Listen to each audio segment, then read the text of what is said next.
सुबह के करीब 4 बजे का समय है।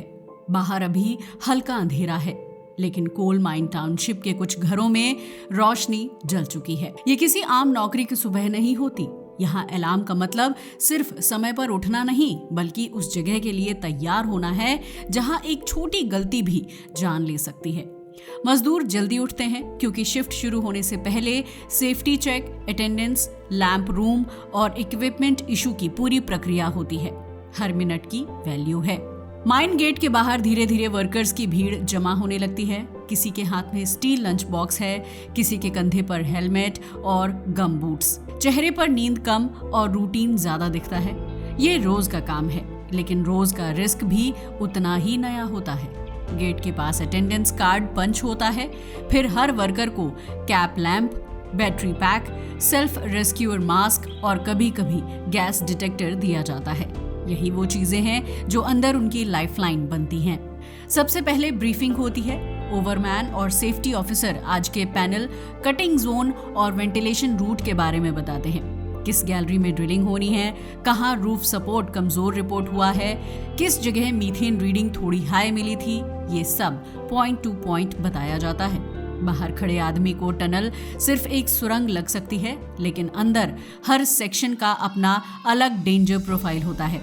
कोई एरिया रूफ फॉल प्रोन होता है, कोई वाटर सीपेज वाला, तो कहीं गैस पॉकेट्स का खतरा ज्यादा रहता है।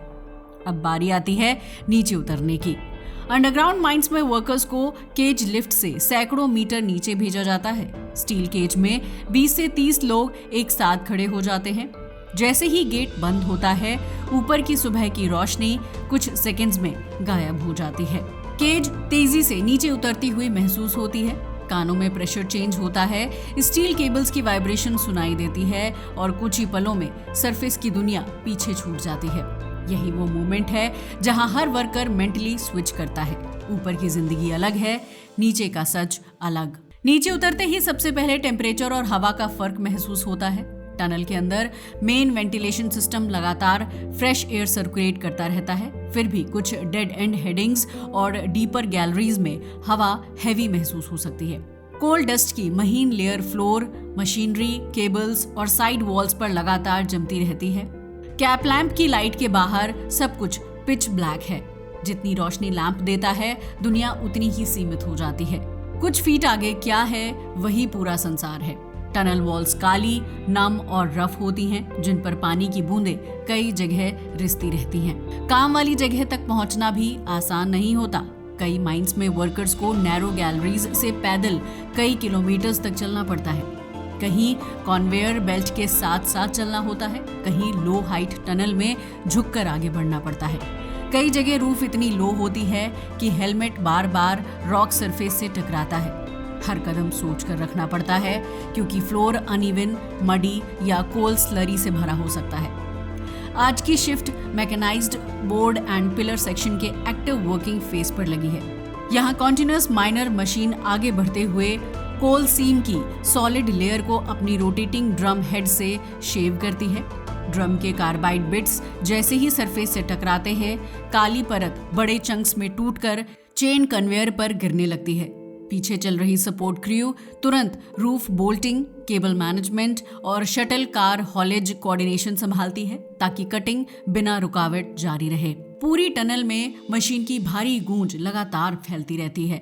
मेटल के घर्षण, हाइड्रोलिक सिस्टम की आवाज और कन्वेयर चेन की खड़खड़ाहट मिलकर ऐसा शोर बनाती है कि नॉर्मल बातचीत लगभग नामुमकिन हो जाती है। इसी वजह से वर्कर्स पहले से तय hand signals, cap lamp flashes और छोटे शाउटेड कमांड्स के जरिए एक दूसरे से कम्युनिकेट करते हैं। यहाँ हर सिग्नल का मतलब क्लियर होता है, क्योंकि फेस पर एक सेकंड की कंफ्यूजन भी प्रोडक्शन रोक सकती है या सेफ्टी रिस्क बढ़ा सकती है। जहाँ कॉन्टिन्यूअस माइनर एफिशिएंटली काम नहीं कर पाती, वहाँ ड्रिलिंग क्रू न्यूमेटिक ड्रिल्स से ब्लास्ट होल्स तैयार करती है, ताकि कंट्रोल्ड ब्लास्टिंग या स्टोन कटिंग सेफली की जा सके। ड्रिल बिट जब सीम में घुसता है तो कोल डस्ट हवा में क्लाउड बनाकर फैलता है। इसी डस्ट से सबसे बड़ा लॉन्ग टर्म खतरा पैदा होता है। हर सांस के लिए माइक्रोस्कोपिक पार्टिकल्स लंग्स में जाते रहते हैं। बाहर से ये सिर्फ काला पाउडर लगता है, लेकिन सालों तक यही डस्ट माइनर के फेफड़ों को धीरे धीरे कमजोर करता है। ड्रिलिंग के बाद एक्सप्लोसिव्स को केयरफुली चार्ज किया जाता है। ब्लास्टिंग से पहले पूरा सेक्शन खाली कराया जाता है, वार्निंग सिग्नल दिया जाता है, फिर कंट्रोल्ड एक्सप्लोजन होता है। ब्लास्ट के बाद टनल कुछ सेकेंड्स के लिए और भी ज्यादा स्मोकी और डस्टी हो जाती है। वेंटिलेशन सिस्टम इस स्मोक को बाहर पुश करता है, लेकिन तब तक वर्कर्स को वेट करना पड़ता है। जल्दी अंदर जाना रूफ फॉल और गैस इग्निशन दोनों का रिस्क बढ़ा सकता है। ब्लास्ट के बाद सबसे क्रिटिकल काम शुरू होता है, रूफ सपोर्ट। कोल सीम के कटने के बाद ऊपर की रॉक लेयर अनस्टेबल हो सकती है। इसी वजह से रूफ बोल्ट्स, स्टील आर्चर्स और हाइड्रोलिक प्रॉप्स लगाए जाते हैं। सपोर्ट टीम का काम सबसे रिस्की माना जाता है, क्योंकि उन्हें फ्रेशली एक्सपोज्ड रूफ के नीचे काम करना पड़ता है। एक लूज स्लैब अगर बिना वार्निंग नीचे आ जाए तो रिएक्ट करने के लिए अक्सर सेकंड्स भी नहीं मिलते। कई एक्सीडेंट्स में वर्कर्स ड्रिलिंग या लोडिंग नहीं बल्कि सपोर्ट लगाते समय इंज्योर्ड होते हैं। कोल टूटने के बाद लोडिंग क्रू एक्टिव हो जाता है। Shovel loaders, side discharge loaders या कन्वेयर बेल्ट्स के जरिए कोल को हॉलेज सिस्टम तक भेजा जाता है। टनल के अंदर छोटे माइन टब्स या शटल कार्स लगातार मूव करते रहते हैं। नॉइज, डस्ट और मशीन वाइब्रेशन के बीच वर्कर्स को एग्जैक्ट कोऑर्डिनेशन रखना पड़ता है। एक छोटी मिसकम्युनिकेशन हाथ, पैर या पूरी बॉडी क्रशिंग एक्सीडेंट में बदल सकती है। लेकिन अंडरग्राउंड माइनिंग का सबसे इनविजिबल डेंजर मीथेन गैस है। कोल सीम्स के बीच ट्रैप्ड मीथेन कभी भी पॉकेट्स में रिलीज हो सकती है। अगर मीथेन कंसंट्रेशन एक्सप्लोसिव रेंज में पहुंच जाए तो इलेक्ट्रिकल स्पार्क, फ्रिक्शनल हीट या ओपन इग्निशन सोर्स मिले तो ब्लास्ट का खतरा तुरंत पैदा हो सकता है। इसलिए गैस टेस्टर बार बार रीडिंग्स लेते हैं। कई बार प्रोडक्शन टेम्पोरेरली रोक दी जाती है, क्योंकि सेफ्टी के बिना एक एक्स्ट्रा टन कोल की कोई कीमत नहीं। टनल के अंदर टाइम का एहसास लगभग खत्म हो जाता है। यहाँ ना सूरज दिखता है, न घड़ी देखने का मौका बार बार मिलता है। सिर्फ मशीन साइकिल्स, ब्लास्टिंग सीक्वेंस और शिफ्ट सुपरवाइजर के इंस्ट्रक्शन से पता चलता है कि कितने घंटे बीत चुके हैं। शरीर पर थकान धीरे धीरे जमा होती रहती है। Heat, humidity, cold dust, bending posture और लगातार अलर्टनेस दिमाग और मसल्स दोनों को ड्रेन कर देती है। लंच ब्रेक भी किसी आराम जैसा नहीं होता। Workers designated safe cross cut, main riding point या फ्रेश एयर जंक्शन के पास बैठकर जल्दी लंच करते हैं। हेलमेट उतारकर पसीना पोंछते हैं, स्टील बॉक्स खोलते हैं, जल्दी जल्दी खाना खाते हैं। कोल्ड डस्ट इतनी फाइन होती है कि हाथ धोने के बाद भी नेल्स और स्किन के बीच काला रंग बना रहता है। कई बार खाने के साथ डस्ट का टेस्ट भी महसूस होता है। ये अंडरग्राउंड लाइफ का एक ऐसा हिस्सा है जिससे कोई बच नहीं पाता। शिफ्ट अभी खत्म नहीं हुई है। वर्किंग फेज पर कटिंग फेज पूरा होने के बाद क्रू को अगला असाइनमेंट मिलता है, माइन के और डीपर गैलरी सेक्शन की इंस्पेक्शन और एडवांस प्रिपरेशन। यही वो हिस्सा है जहां कुछ देर पहले कंट्रोल रूम को वाटर सीपेज और वेंटिलेशन प्रेशर फ्लक्चुएशन का संकेत मिला था। अंडरग्राउंड माइनिंग में अक्सर असली खतरा सीधे दिखाई नहीं देता, वो पहले सिर्फ छोटे वार्निंग साइंस के रूप में सामने आता है। लंच ब्रेक के बाद team cap lamps, gas detector और स्केलिंग टूल्स के साथ उसी अंदरूनी सेक्शन की तरफ बढ़ती है। जैसे जैसे वो मेन हॉलेज रोड से आगे निकलते हैं, टनल का माहौल बदलने लगता है।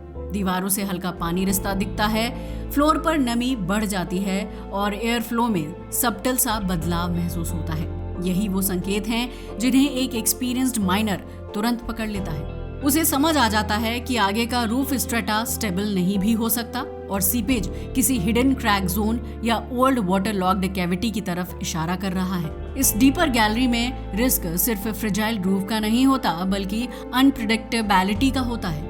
ऊपर की रॉक लेयर कहीं से भी स्लैब की तरह शेयर हो सकती है। सीपेज अचानक प्रेशर रिलीज में बदल सकता है और वेंटिलेशन डिस्टर्बेंस मीथेन पॉकेट्स के बिहेवियर को भी प्रभावित कर सकते हैं। इसलिए यहाँ हर कदम प्रोडक्शन से ज्यादा ऑब्जर्वेशन, टेस्टिंग और कंट्रोल्ड मूवमेंट पर डिपेंड करता है। जैसे जैसे क्रू डीपर गैलरी में पहुंचती है, टनल और नैरो होती जाती है। कई जगह वर्कर्स को झुककर चलना पड़ता है। कैप लैंप की रोशनी में सिर्फ कुछ फीट आगे का रास्ता दिखता है, बाकी सब गहरा काला अंधेरा। दीवारों से टकराती मशीन की आवाज अब और ज्यादा इको करने लगती है। यहाँ रूफ सपोर्ट पिछले सेक्शन की तुलना में ज्यादा क्लोजली स्पेस्ड लगाया गया है। स्टील प्रॉप्स, रूफ बोल्ट्स और वुडन पैकिंग्स। इसका सीधा मतलब है कि ऊपर की रॉक लेयर फ्रेजाइल है। सबसे पहले इंस्पेक्शन टीम रूफ को टेस्ट करती है। एक स्केलिंग बार या साउंडिंग रॉड से रूफ स्ट्रेटा को टैप करके हॉलो साउंड चेक किया जाता है। सॉलिड रॉक भारी ब्लंट साउंड देती है, लेकिन अगर कहीं हॉलो वाइब्रेशन मिले तो समझो ऊपर लूज स्लैब है। यही वो रियल प्रोसेस है जो माइनर्स रोज फॉलो करते हैं। बाहर से देखने पर यह सिंपल टैपिंग लग सकता है, लेकिन इसी से कई जानें बचती हैं। एक गलत साउंड इग्नोर हो जाए तो कुछ सेकंड्स में पूरा रॉक पैच नीचे आ सकता है। आज इसी सेक्शन में कटिंग जारी रखनी है। कॉन्टिन्यूअस माइनर मशीन धीरे धीरे आगे बढ़ती है और कोल फेस को काटना शुरू करती है। कटिंग हेड जैसे जैसे सीम को शेयर करती है, टनल के अंदर वाइब्रेशन बढ़ जाती है। वर्कर्स लगातार रूफ को वॉच कर रहे हैं। अंडरग्राउंड माइन में कई बार खतरा आवाज से पहले वाइब्रेशन के रूप में महसूस होता है। फ्लोर का हल्का शेक, सपोर्ट प्रॉप्स का टेंशन साउंड, ऊपर से गिरते छोटे कोल चिप्स, ये सब वार्निंग साइंस होते हैं। अचानक गैस टेस्टर अपनी हैंड हेल्ड डिवाइस को ऊपर उठाकर रीडिंग चेक करता है। Methane reading statutory warning limit के करीब पहुंच रही है। तुरंत मशीन बंद कर दी जाती है। ये कोल माइन का सबसे टेंस मोमेंट होता है। कोई विजिबल खतरा नहीं, कोई आग नहीं, लेकिन सब जानते हैं कि हवा के अंदर इनविजिबल एक्सप्लोसिव मिक्स बन सकता है। वेंटिलेशन ऑफिसर ऑक्सिलरी फैन का एयर फ्लो बढ़ाता है। डक्टिंग पाइप को आगे एक्सटेंड किया जाता है ताकि फ्रेश एयर सीधे फेस तक पहुंचे। कुछ मिनट सब प्रोडक्शन रुक जाता है। यही माइनिंग की रियलिटी है। कभी कभी एक गैस रीडिंग पूरी शिफ्ट का रिदम बदल देती है। हवा नॉर्मल होते ही लोडिंग फिर शुरू होती है। कन्वेयर बेल्ट लगातार कोल को पीछे हॉलेज रूट की तरफ भेज रही है, लेकिन इसी बीच सीपेज वाला सेक्शन ज्यादा वेट दिखने लगता है। टनल फ्लोर पर पानी की पतली लेयर अब स्ट्रीम जैसा फ्लो होने लगती है। कई अंडरग्राउंड माइंस में अबैंडन्ड ओल्ड वर्किंग्स में ट्रैप्ड वाटर रहता है। अगर नई drivages unknowingly water locked old workings के करीब पहुंच जाए तो सडन वाटर इनरश का सीरियस खतरा पैदा हो सकता है। इसलिए सुपरवाइजर तुरंत ड्रिलिंग पैटर्न बदलवाता है और प्रोब होल्स बनवाए जाते हैं ताकि आगे पानी पॉकेट तो नहीं है ये पता चल सके। इसी दौरान सबसे डरावना मोमेंट आता है। ऊपर रूफ से पहले छोटे छोटे कोल फ्रैगमेंट्स गिरने लगते हैं। ये अक्सर बढ़ते रॉक स्ट्रेस का पहला संकेत होता है। कुछ ही सेकंड बाद एक शार्प क्रैकिंग साउंड टनल में गूंजती है, जैसे कोई मोटी लकड़ी अंदर से टूट रही हो। ये आवाज हर एक्सपीरियंस्ड माइनर तुरंत पहचान लेता है। बिना एक सेकंड वेस्ट किए सेक्शन सुपरवाइजर जोर से वार्निंग शाउट करता है और वर्कर्स तुरंत साइड रिफ्यूज जोन की तरफ हटने लगते हैं। अचानक रूफ का एक स्लैब भारी धमाके के साथ नीचे गिरता है। इम्पैक्ट के साथ उठा डस्ट क्लाउड पूरी गैलरी में फैल जाता है। कैप लैंप्स की रोशनी धुंधली पड़ जाती है और कुछ सेकंड्स के लिए विजिबिलिटी ऑलमोस्ट जीरो हो जाती है। इसी मोमेंट ट्रेनिंग और डिसिप्लिन सबसे ज्यादा मैटर करते हैं, क्योंकि क्रू को पैनिक नहीं बल्कि pre decided withdrawal drill follow करनी होती है। लकी बात ये रहती है कि सपोर्ट टीम ने पहले से साइड क्लियरेंस मेंटेन किया हुआ था, इसलिए कोई मेजर इंजरी नहीं होती। हालांकि गिरा हुआ स्लैब एक हॉलेज लाइन को दबा देता है, जिससे कन्वेयर टेम्परेरीली जैम हो जाता है। अब फोकस प्रोडक्शन से हटकर पूरी तरह रिकवरी और रीसपोर्ट ऑपरेशन पर चला जाता है। सेक्शन को बैरिकेड करके डैमेज्ड जोन का रूफ साउंडिंग टेस्ट किया जाता है। फिर लूज रॉक्स को स्केलिंग रॉड से हटाया जाता है और फ्रेश सपोर्ट डिजाइन के अनुसार नए रूफ बोल्ट्स या प्रॉप्स लगाए जाते हैं। अंडरग्राउंड माइन में हर कोलैप्स के बाद सीन रीसेट करने में टाइम लगता है, क्योंकि एक रूफ फॉल अक्सर पास के दूसरे वीक पैच की हिडन वार्निंग भी हो सकता है। इस इंसिडेंट के बाद शिफ्ट का प्रेशर मेंटली और बढ़ जाता है। हर वर्कर अब और ज्यादा अलर्ट है। कोल निकालना सिर्फ फिजिकल लेबर नहीं, कांस्टेंट सर्वाइवल माइंडसेट भी है। मशीन नॉइज, हीट और डस्ट के बीच दिमाग हर सेकेंड एनवायरनमेंट स्कैन करता रहता है। Roof, floor, gas, water, moving tubs, electrical cables. घंटों बाद आखिर शिफ्ट खत्म होने का सिग्नल आता है, लेकिन ऊपर लौटना भी प्रोसेस के साथ होता है। टूल्स काउंट किए जाते हैं, एक्सप्लोसिव्स रिकॉर्ड वेरीफाई होता है, मशीन पावर आइसोलेटेड होती है और क्रू सिक्वेंशली रिटर्न गैलरी से केज पॉइंट तक चलती है। ये वापसी भी आसान नहीं लगती, क्योंकि शरीर तब तक पूरी तरह ड्रेन्ड हो चुका होता है। जब वर्कर्स केज में खड़े होकर ऊपर जाने लगते हैं, तब पहली बार एहसास होता है कि कितने घंटे अंधेरे, डस्ट और डेंजर में बीत गए। जैसे जैसे केज ऊपर उठती है टेम्परेचर बदलता है, हवा हल्की लगने लगती है, फिर अचानक ऊपर सरफेस की रोशनी दिखती है। यही वो मोमेंट है जो हर शिफ्ट के बाद सबसे सेटिस्फाइंग लगता है। सिर्फ बाहर आना भी एक छोटी जीत जैसा महसूस होता है। लेकिन असली कहानी यहीं खत्म नहीं होती। सरफेस पर लौटने के बाद बाथ हाउस या पिट हेड वॉश एरिया में माइनर्स के चेहरे, बालों और ओवरऑल्स से कोल डस्ट की मोटी काली लेयर उतरती है। कई बार सिर्फ चेहरा साफ होता है, लेकिन नाक के अंदर, कानों के पीछे और स्किन की लाइंस में कोल जमा रह जाता है।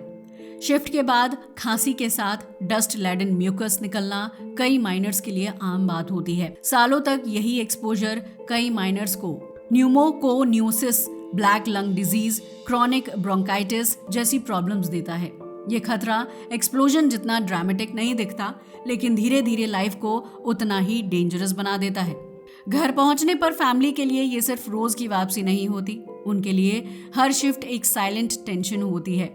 न्यूज में किसी माइन एक्सीडेंट की हेडलाइन देखते ही सबसे पहले परिवार का दिल बैठ जाता है, क्योंकि वो जानते हैं कि अंडरग्राउंड में खतरा सिर्फ ब्लास्ट का नहीं, roof fall, flooding, electric shock, machine entanglement, gas suffocation कुछ भी हो सकता है। कोल माइन मजदूर की जिंदगी की सबसे बड़ी सच्चाई यही है कि वो हर दिन अंधेरे में उतरता है ताकि ऊपर की दुनिया रोशनी में रह सके। पावर प्लांट्स चले, स्टील इंडस्ट्री चले, शहरों में बिजली जले, इन सब के पीछे किसी टनल में घंटों झुका हुआ एक वर्कर होता है जो हीट, डस्ट और कोलैप्स के डर के बीच कोल सीम काट रहा होता है। इस काम में हीरोइज्म डायलॉग्स में नहीं, रूटीन में छिपा होता है। सुबह हेलमेट पहनना, लिफ्ट से नीचे उतरना, गैस रीडिंग चेक करना, रूफ को टैप करके सुनना, क्रैक साउंड पहचानना और फिर सेफ लौट आना, यही उनकी असली कहानी है। और शायद इसी वजह से कोल माइन के अंदर की दुनिया किसी फिक्शनल थ्रिलर से ज्यादा इंटेंस लगती है, क्योंकि यहाँ सस्पेंस लिखा नहीं जाता, हर शिफ्ट में सच में जिया जाता है। आज के लिए बस इतना ही। वीडियो अच्छा लगा हो तो इसे लाइक और शेयर करें और हमारे चैनल को भी सब्सक्राइब करें। जय हिंद दोस्तों।